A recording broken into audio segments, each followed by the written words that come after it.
नमस्ते, मी Snehal दर्पणकर. SP9 मराठीमध्ये आपलं पुन्हा एकदा स्वागत. तर पाहुयात आजची इन्फॉर्मेटिव्ह न्यूज. सायबर क्राईमचा वाढता धोका. डिजिटल युगात नागरिकांनी सतर्क राहणे गरजेचेच. इंटरनेट, स्मार्टफोन, ऑनलाईन बँकिंग आणि सोशल मीडियाचा वापर मोठ्या प्रमाणात वाढत असल्यामुळे सायबर गुन्ह्यांचे प्रमाणही दिवसेंदिवस वाढताना दिसत आहे.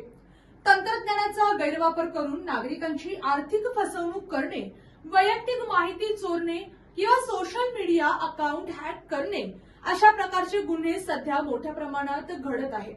त्यामुळे नागरिकांनी डिजिटल व्यवहार करताना विशेष काळजी घेण्याचे आवाहन सायबर तज्ज्ञ आणि पोलीस प्रशासनाकडून करण्यात येत आहे. सायबर क्राईम म्हणजे नेमकं काय? इंटरनेट, संगणक, मोबाईल किंवा इतर डिजिटल माध्यमांचा वापर करून केलेला कोणताही बेकायदेशीर प्रकार म्हणजे सायबर क्राईम होय.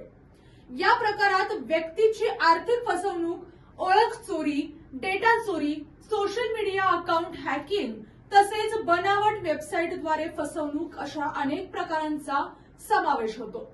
सायबर गुन्ह्यांचे प्रमुख प्रकार काय काय असतात? त्यात पहिला, फिशिंग फसवणूक. सायबर गुन्हेगार बँक, कंपनी किंवा सरकारी संस्थेच्या नावाने बनावट ईमेल, मेसेज किंवा लिंक पाठवतात.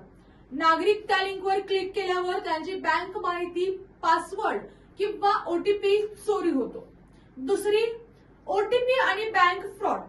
फसवणूक करणारे स्वतःला बँक अधिकारी किंवा कस्टमर केअर प्रतिनिधी असल्याचे सांगून फोन करतात आणि ओटीपी किंवा कार्डची माहिती विचारतात. ही माहिती मिळताच खात्यातील पैसे काढले जातात. तिसरा, सोशल मीडिया हॅकिंग.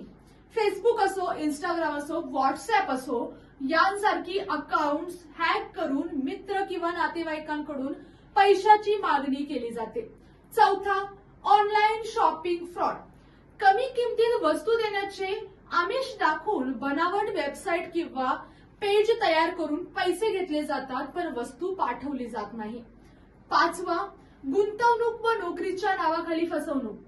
कमी वेळेत पैसा जास्त मिळतील, शेअर मार्केट किंवा क्रिप्टोकरन्सी गुंतवणूक अशी जाहिरात करून लोकांची फसवणूक केली जाते. तसेच परदेशात नोकरी देण्याची आमिषही दाखवली जाते.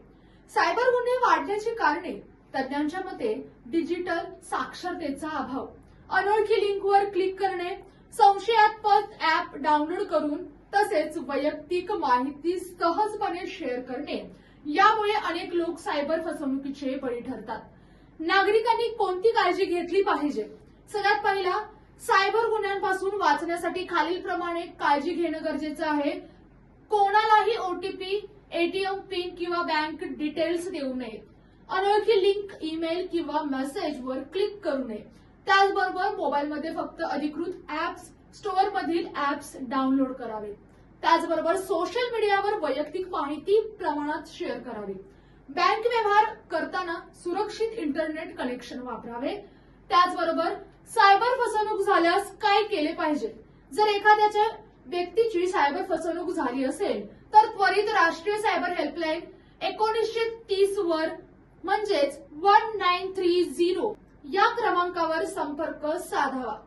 त्याचबरोबर cybercrime.government.in या अधिकृत संकेतस्थळावर तक्रार नोंदवावी.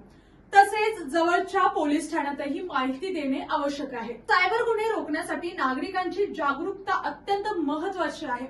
प्रत्येकाने डिजिटल व्यवहार करताना सतर्क राहिले तर सायबर गुन्ह्यांना मोठ्या प्रमाणात आळा घालणे शक्य होईल, असे मत सायबर तज्ज्ञांनी व्यक्त केले आहे.